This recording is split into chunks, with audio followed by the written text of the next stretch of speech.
Hello there everyone, and a very good morning and welcome to the YouTube video here on the channel. My name is the Northern Princess, also known as Emily, also known as Fly with Siren, also known as a lot of other names, but we'll not talk about that right now. Today we're here at Zábřeh na Moravě, and we're going to be on our way to, correction, this is Česká Třebová, my apologies. Česká Třebová, and we'll be on our way to Pardubice station. So we're driving the CD163, the Přerovský Zubr.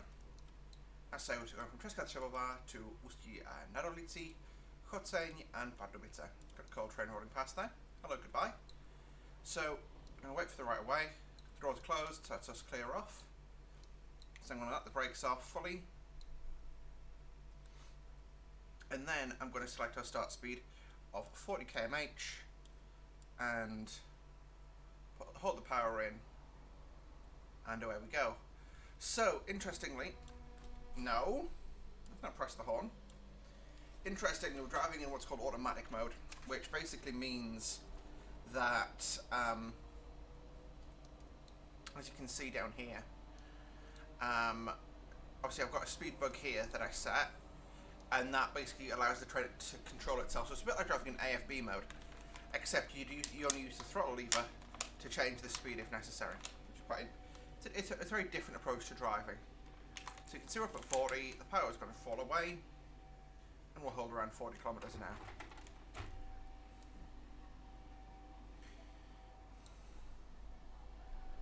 So yes, the train we're driving today, won't do that, no, won't do that, is a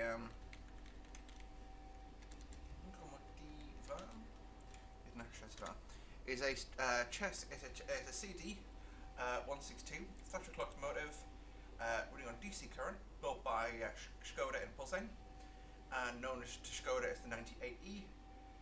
These are modified versions of the Class 163. They have an increased top speed, and that's the main difference I've noticed so far. Yes, so they're known as Pershings in service. They're run by Česká and RegioJet. They were also run by Ferrovie Nord Milano. So for some reason these things had quite an interesting, had a short career, so or had not a short career, so had an interesting career in Milan in Italy. So you can see there's our 90 post. We are going to be waiting until the tail end of the train's past that though before we accelerate away. So the Bobo Locos, 3 kilovolt DC.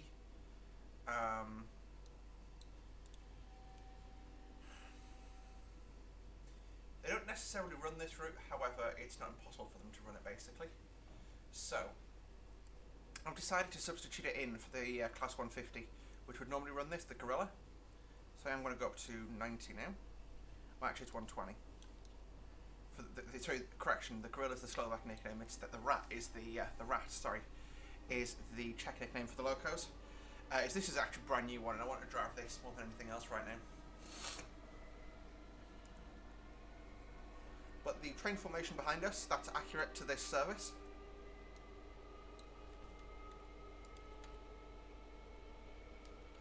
Which, as mentioned, is Rasen Flankum.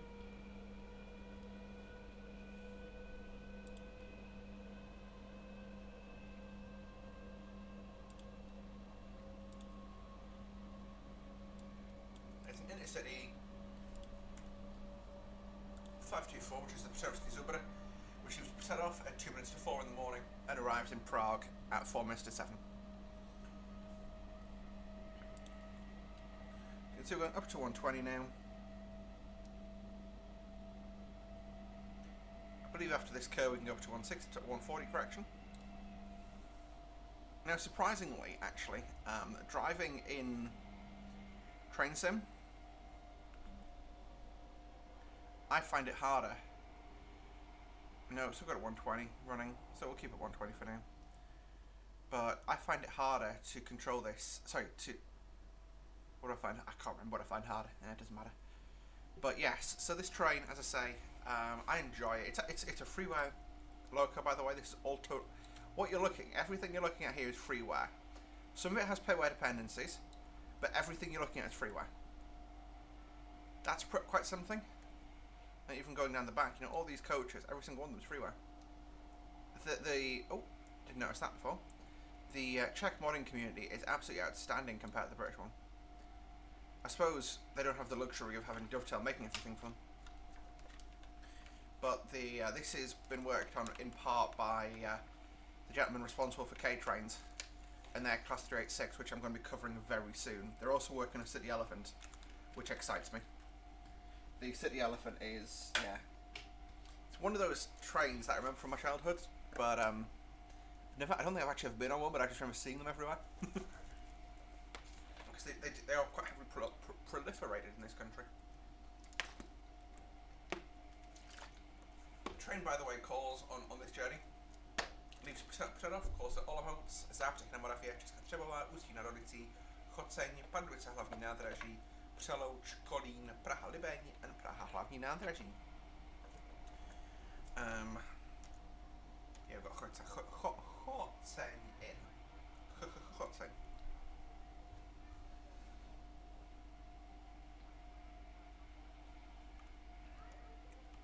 Yeah, well, we've missed our chance to go up to 140, which is fine.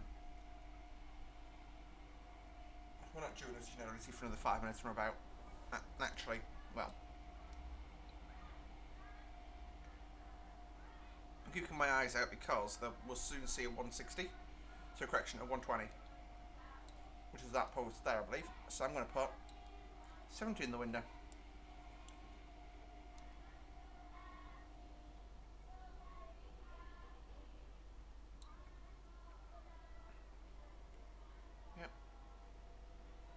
There's a Class 809. Again, freeware. Every single vehicle you're going to see in this video says freeware, which is pretty cool.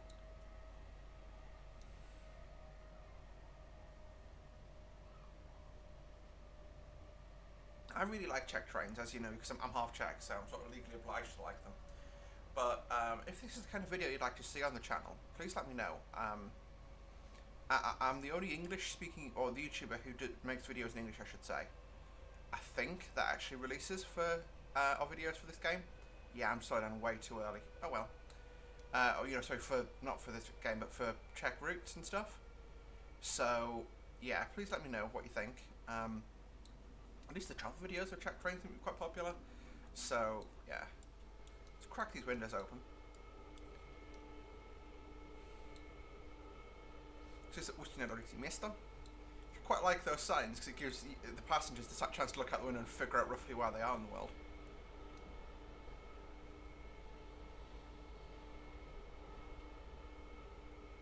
On the leg from from Choceň to Pardubice is where well actually the time was supposed to be about the same length, so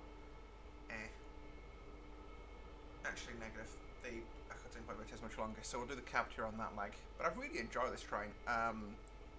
It's done to a very high standard. Actually, sorry, I tell a lie, there is one loco in this, that's pay one.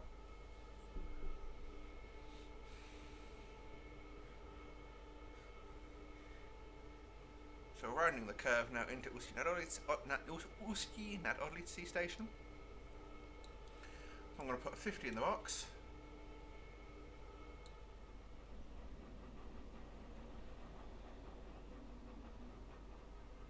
So roughly 30 miles an hour. Oh, there's a coal train in there. Well, I should know I made the scenario. So just due to how early it is, I'm not using the horn very much today. When I hit zero in, because we're just braking to stop.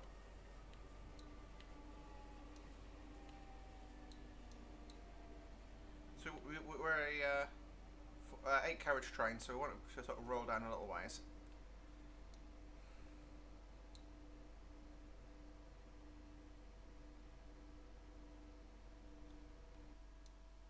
You can see, the full train's in there, so what we can do is put the brake back on.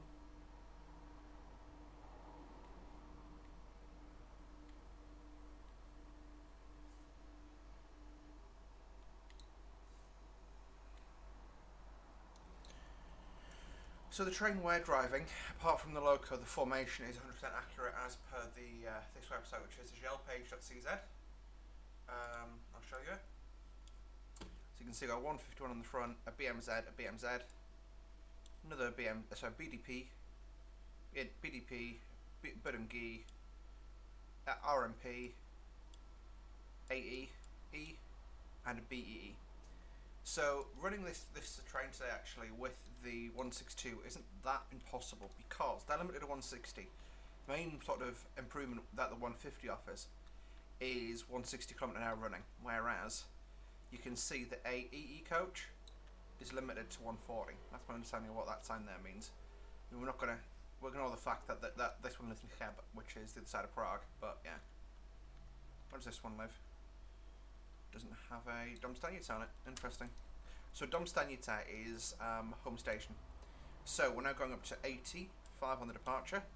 So I'm going to hold the brake off. Watch the brake drop off. And then hold the direction moves you to the right. Which means you take power. And we just hold that down. And we can see the speed increasing there. Once it's 5. I'll release that, and we're on our way. Now we can actually go up to 85, so I'm just going to go tap, tap, which gives us 85.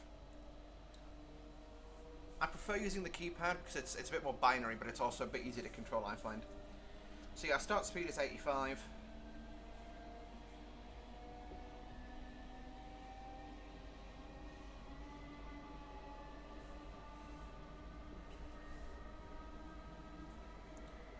These are just wonderful locos.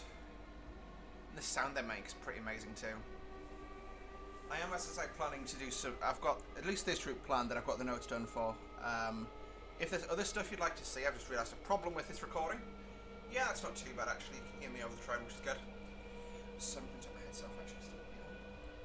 But one thing I will say is, if you do like Czech trains, let me know, because I'm keen to record more with them. And you know, looking at the video, the Vectron I did from Dresden to Shauna, that did quite well, even though that was much less accurate than this technically. Let's look at the videos whilst I'm driving. Probably not something you're supposed to do, right? I've actually had some interesting news to, yeah, because I got 17 views, whereas Keenerworth Valley afterwards got 3. So I think I'm definitely attracting a Central European viewer base, which is quite good. Or a European viewer base, shall we say. Right. Cool. So this sort of a section of the route, really. I sort of describe this. This is, I'm going to get a quick Google Maps up for you guys.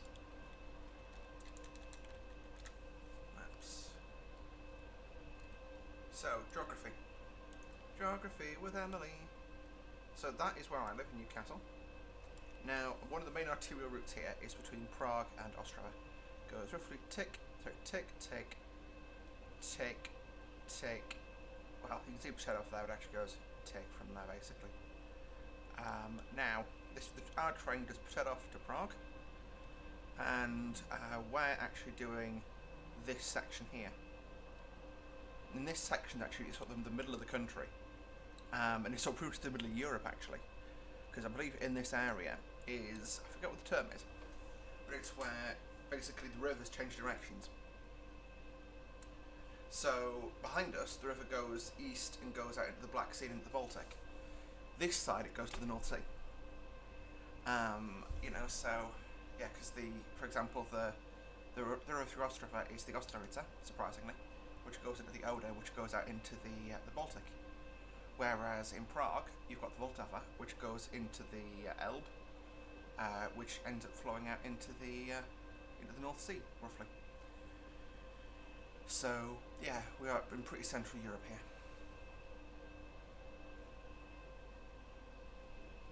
I just realised something I didn't check. Yep. Because I used the auto start feature for this loco, it didn't automatically release the handbrake. So it's after this right-hander, I believe, is our slowdown point for the 80. Chotein's not that far. And from there, it's a straight shot up to Pardubice. Yeah, so this route, as I say, for being freeway, is pretty awesome. It's actually not that new either, it's pretty old now. I mean, things like that floating house there. I saw an exact. I was on Sandpatch Grade in Train Sim World 2. Saw a house in a similar angle and thought, I bet they've got a bit that's floating. Right, I'm going to put 80 in the window, sorry, whilst I'm waffling on. 80. And a shot of brake. It'd be 80, pretty rapido. That'll do me. and then we're 80 around this curve. So there you go, power sticking back on now to hold us at 80. But yeah, so you know, I saw that exact same bug in Train Sim World 2, so I definitely don't think that's a bad sign on the devs here. Which that's obvious in Train Sim World 2, if I'm perfectly honest, but still. And this is Bezpraví Station, which I find that name quite funny because Bezpraví is, well, Prava, so right, and Bezpraví would be without right. So that'd be some interesting historical connotation there. Not much I do know. Yeah, I'm definitely enjoying trying. This is my first recording session in a while. The last video to release, which was the Kempton to Lindau, at least the time recording. The time recording was Kempton to Lindau. Actually, you guys got one more train spotting video from me? No, you don't. I need to schedule that. Crumbs. Yeah, you go. So I need to do scheduling for a video, but this will probably be the next video you see. You know, that was recorded. Let's check when I recorded that. That was, it doesn't actually say what day I uploaded it, but that was uploaded a long time ago. Yeah. When I say a long time ago, I mean for about a month, which for me that's a very long time. So, yeah. There's our 85. So we take the square ones. I assume that's for passenger trains. I've not really understood the science here properly. I assume that's for us, you know, but if it's not, then oh dear, how sad. You can see, nice long train we've got on the back. Okay, 1, 1000, 2, 1000, 3, 1000. Gives 85. And 1 up, rocking and rolling. This is by far the most sort of technically difficult part of the route.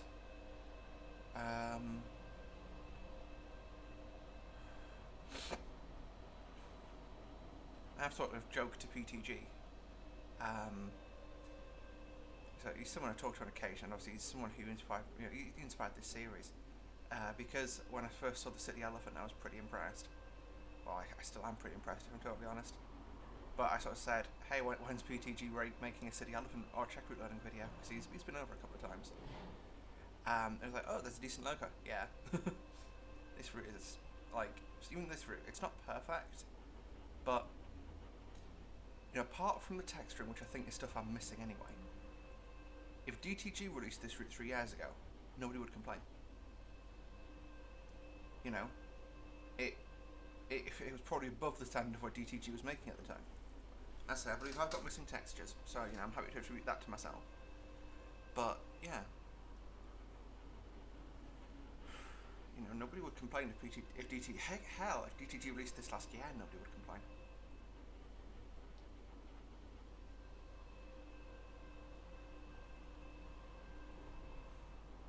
This is Brandy Snadolici.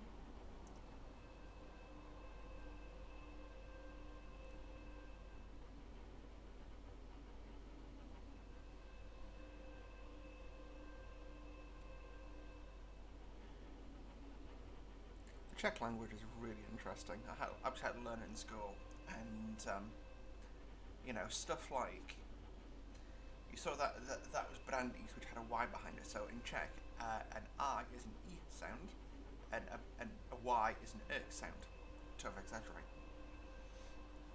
And for example, B is so basically there's rules as to which letter has which one. However, there's certain characters, certain letters which fall each way. So, for example, B is one of the letters that can fall each way. V menovaná slova oba. Right, so after B. So if it comes after, you know, if the change comes after B, it's být bydlet, hotel byt, příbytek, nábytek, dobytek, obyčej, that wasn't there. Bystrý, bylina, babika, bík. Where's Kobila? I don't remember Kobila. Oh well. That's how much attention I paid in school. Oh dearie. Yeah, it's a gorgeous route, this. I really do enjoy it. Obviously, just due to how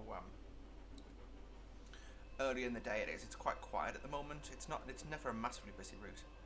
but it's just, you know, it's 5:15, so it's, you know, you've really got the first trains of the day making your way through here at this point. There's our 110. So what we're going to do at this point is we're going to go 100. Click.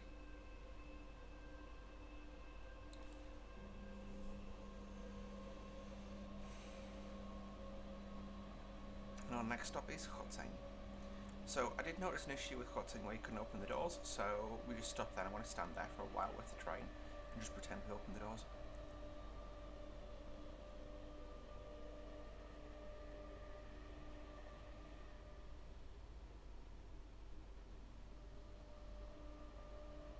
Interesting thing, if you look at the speedometer, it doesn't move smoothly like most of the British ones do. It clicks, and on some locos you can actually hear the clicking sound it makes.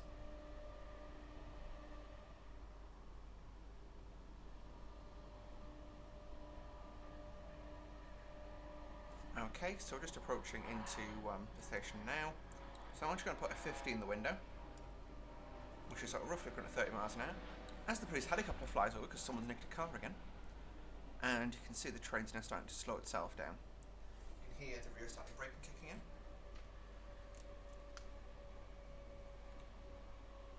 I am going to help it out.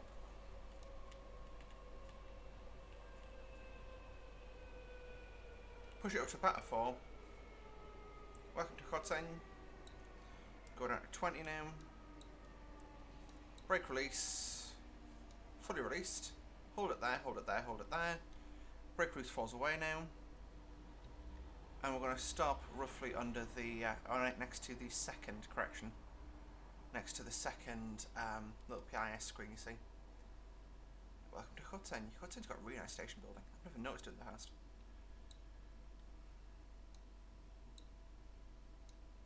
What we'll do is we'll just put 0 in the box. You can hear rheostats kicking in.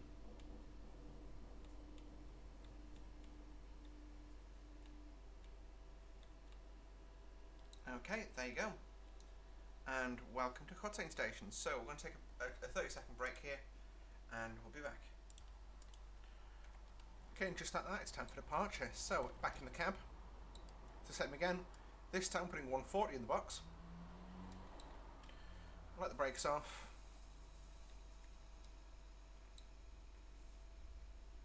So it'll take a little while to drop off fully. You can see that's increasing, that's decreasing, that's good.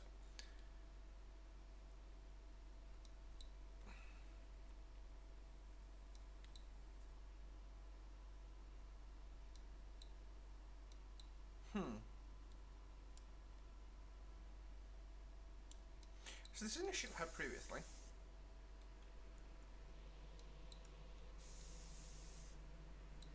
What the heck?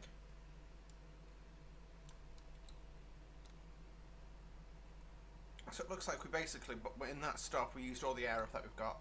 So we've got to wait for the air compressor to allow the brakes to release. Whilst we're doing that, we can do a quick cab tour. So we've got a basic GSMR system here. A little fog light panel, or a H121A. Battery charge.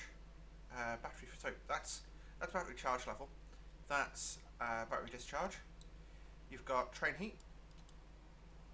You've got basically your master key. You've got your grounding of the locomotive. Main controller, so you basically turn that to on when you're getting ready to leave.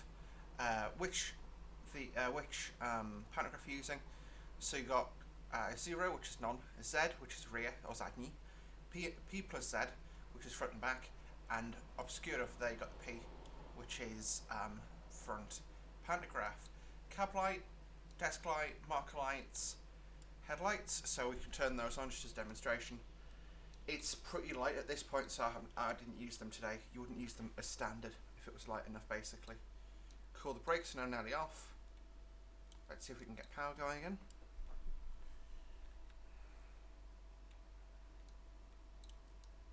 Just waiting for the last of the brake to leave. I'm just going to have the train move away, and as we're accelerating away, I'll do my last little features here. So yeah, that does seem to be something I'm not sure how to deal with. There you go, you can see the red things dropping. So that's brake pipe pressure. That is brake release, well, it's odd joe actually, which is literally unbreaker or debreaker. There you go. Let's get those numbers up. 2, 3, 4, 5. And away we go. So what I'm going to do, since we're going for a high speed bit here, when we go up to about 50, I'll increase the amount of power that the train's allowed to use.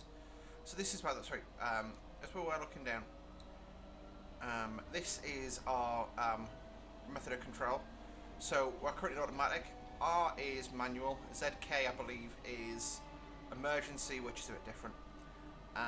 You've got a sort of way of controlling the train, so that basically just puts power in. You've then also got your power, your relative power setting. So I'm now notching that up to 100%. So it's now 100% relative power. You can go from 10% relative power up to 120%. You've got your slow speed control, sander, whistle, and your horn. Horn's a pedal. It's that one there, I believe. Nope.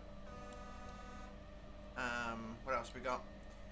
Yeah, so you've got the train brake, the loco brake, the radio system, which I've got turned off at the moment because I don't quite understand how to use that yet. Over on the left, you've got, I say, master control. Top in your Locomotive is train heat, which is obviously turned on now. You've got your air control systems. We've discussed everything over there. That's your throttle control. That's your reverser. That's your throttle controller. You can also use it when you're in automatic mode to notch up and down the speed you want the train to hold.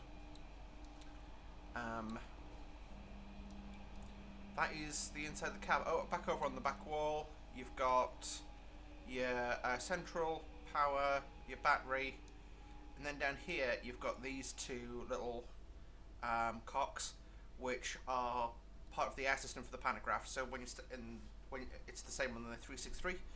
So when you're stabling the locomotive, you open those, and it physically lets all the air out of the air system. If that holds the pantograph up. So that way, even if there was some sort of fault on the pantograph trying to lift itself, there's no way it could lift, and the loco could try and move. Is basically the argument. Let's do a quick drive-by shot. Got your M's, so BIMs, things, yeah. I still can't get over the fact that these are all freeware. It's just amazing. We'll just sit here and watch the train go through the valley past us.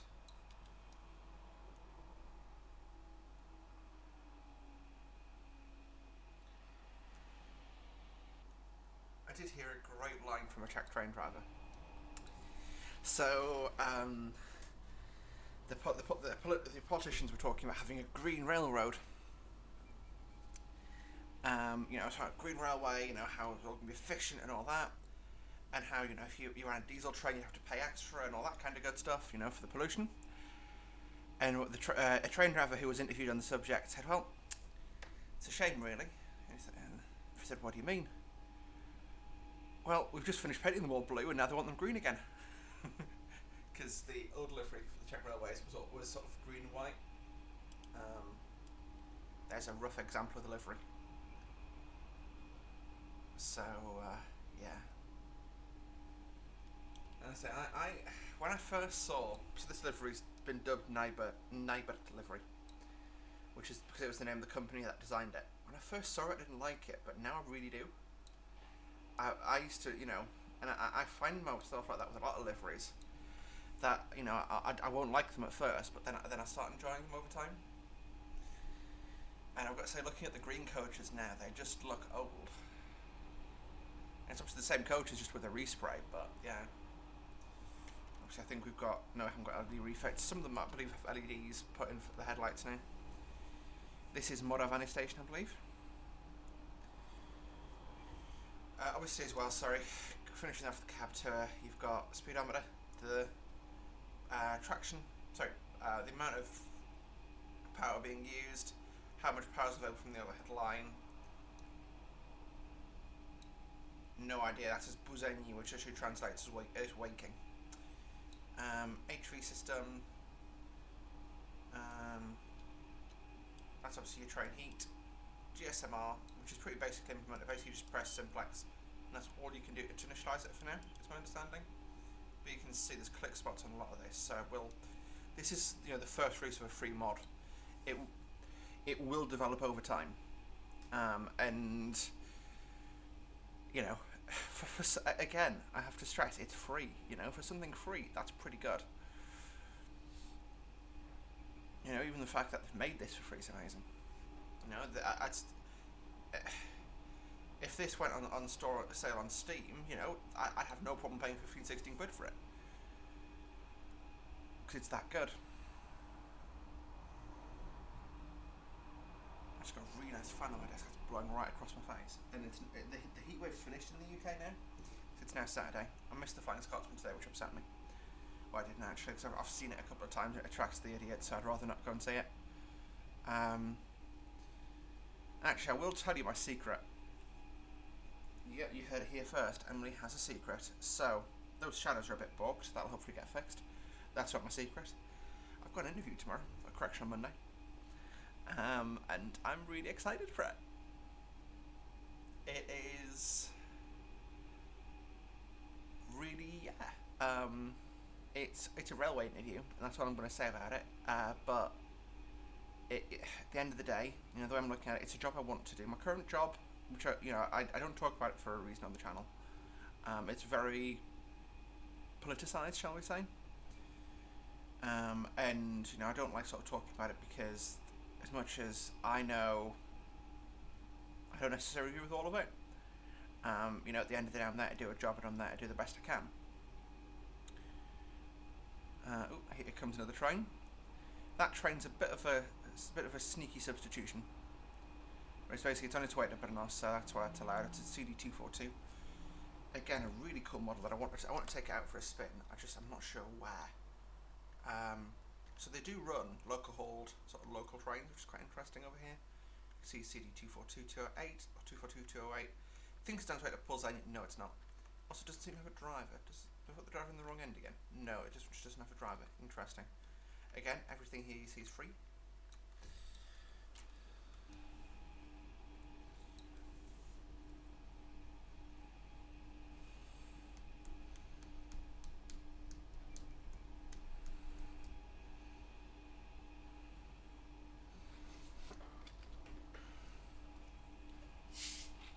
Sip my drink again.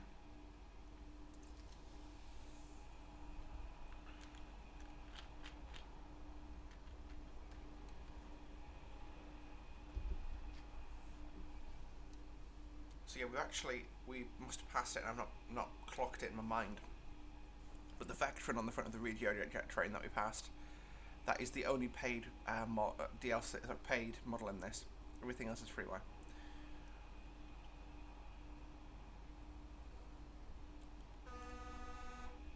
I'm going to start sounding horns now. So that's another thing about the Czech Railways. When you look on YouTube and you see the videos of idiots crossing in front of trains, yeah, we're getting murdered by the people living in those houses for blasting whistles at 5:25 in the morning. But yeah, when you see the videos of idiots crossing in front of cutting it close in front of trains, that's usually the Czech Republic. It's crazy. It's honestly it must be one of the leading causes of death, is death by train.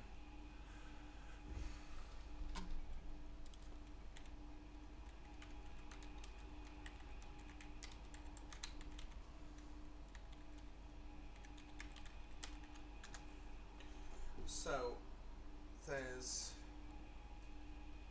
obviously Czech rail accidents. Doesn't seem to be a log of the amount of instances of car versus train. But yeah, there were obviously issues this time last year over there, which was quite scary. Because for example, I'll point the signal out when we see it. So these are terminal signals. But the signals that have the blue lenses, they are not controlled. So when you see one of those, a red isn't necessarily a red, it's a proceed at caution because there's another train in the signal block. But for example, if I have to stop at the red and I know I'm blocking a railway crossing, I can sort of ease forward. But you can sometimes end up with sort of two or three trains in a picture, where they're all sort of queued up waiting to get into a station or something. This is Moravani, so I think I said another one was Moravani. This is Moravani here. But again, this feels right. That canopy on the platform, that is incredibly common. Completely useless canopy, but that is all over the country. That house on these houses on the right, again, perfect models of what are, I'm fairly sure one of our family friends has a house that looks just like that one. You see these blue lenses here. A red on one of these isn't necessarily ready to proceed at caution, which is quite scary if you think, and that led to a couple of accidents.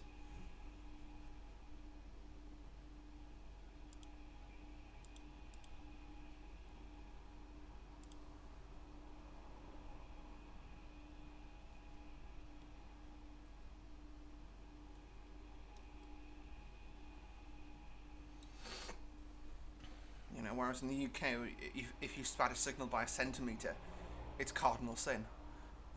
It's a very different culture.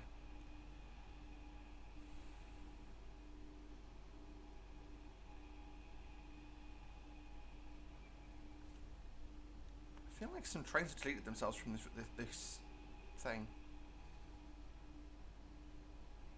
Because we should have passed that gorilla, so that passing another train by now. Kostinita, I think that was. Kostinita. Oh no, here it comes, it's running late. Blubber typical. Yeah, and so the first one of these trains has always been scrapped. This is the locos that would normally run this. The rats, the CD150s and 151s. They're more powerful than these, but they can do pretty much the same job at the same speeds. But yeah, they're definitely trains. They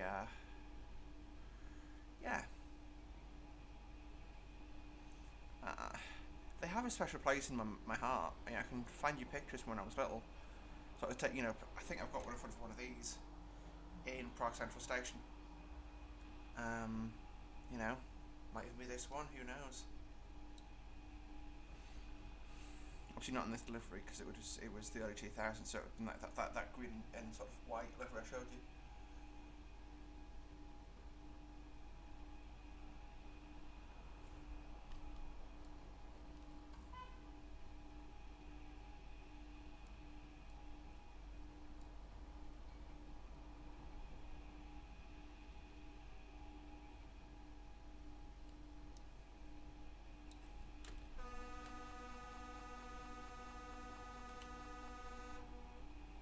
That was mildly terrifying. And there's no way we were going to break that in time if I'd emergency braked. Also, obviously had it been IRL, I would have, as soon as I saw the blue, I'd been on the emergency brakes. But yeah.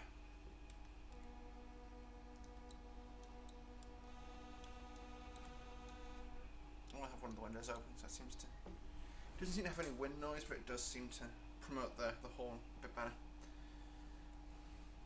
Obviously that car just rounded its way through the level crossing at that point and left.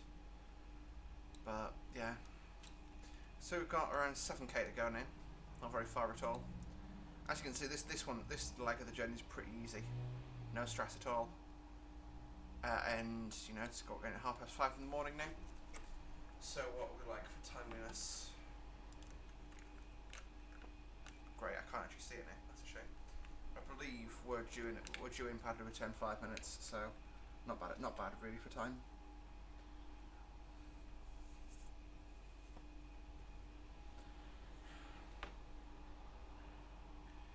Yeah, I'm going to say about that interview is it's not driving trains, because I'm not sure I'd want to do that in a really strange way, because this is my freedom, This is I'm driving a train through the the middle of the Czech Republic because I can, not because I have to. And I feel like if I had to drive a train, that would detract from that, And that I had a very similar issue when I worked at Dovetail, that I wasn't, I was having to, I was having to, do my hobby as my job, and that's not really fun. So, yeah. moving our way swiftly in to the Stazione here. One of the other things I've been doing quite a lot is when I've been at work, I take off on a long haul flight before work, just monitor it as I'm flying, put the 100 in the window. The train should kick in with some decent rear-static braking momentarily. There you go, it's going back up again. This is Pardubice, so we're not that far away at all now.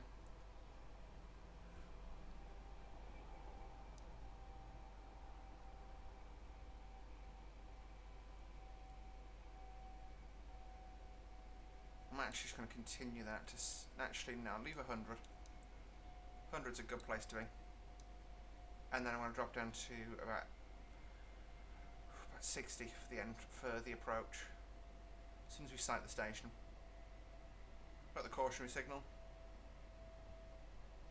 Okay, well I'm going to put my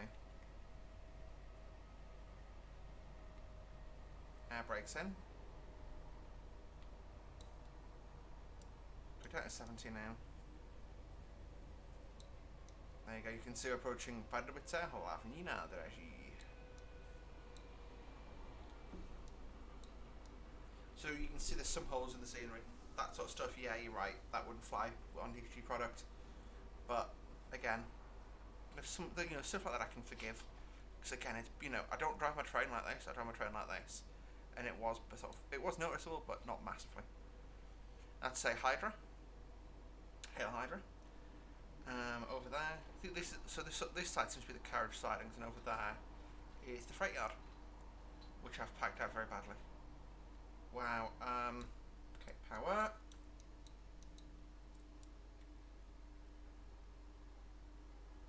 Come on. Oh dear God. Okay, that's where the problem's arisen. Power.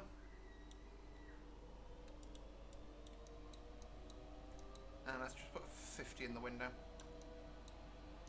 And set my power to about 60%. So I think we're still a little early, which is good. I've got some BIMS cars over there. I've sort of tried to pack the sidings in a way that looks good, but also, doesn't cause a world of hurt to performance.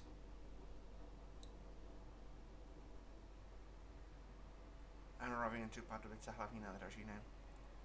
Again, see these canopies? This is exactly what Pardubice looks like.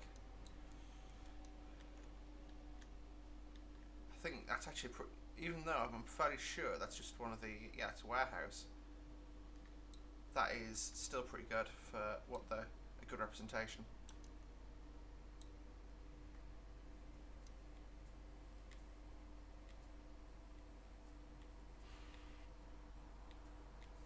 There we go, welcome to Pardubice station. So that is going to do it for today's video. Hopefully you guys did enjoy. If you did, hit the like button, subscribe to see more from me on a semi-regular basis. As to goggles men come past, Brelovci, Class 750, 330, or CD7, yeah. See they all have spoked wheels as well, which is quite interesting. And then 337 and 333. You also got another Brelovec over there on a stopping train. That's a good example of what the livery used to look like. This is what it looks like. Anyway guys, that does it for today's video, so thanks for watching. See you next time. Bye for now.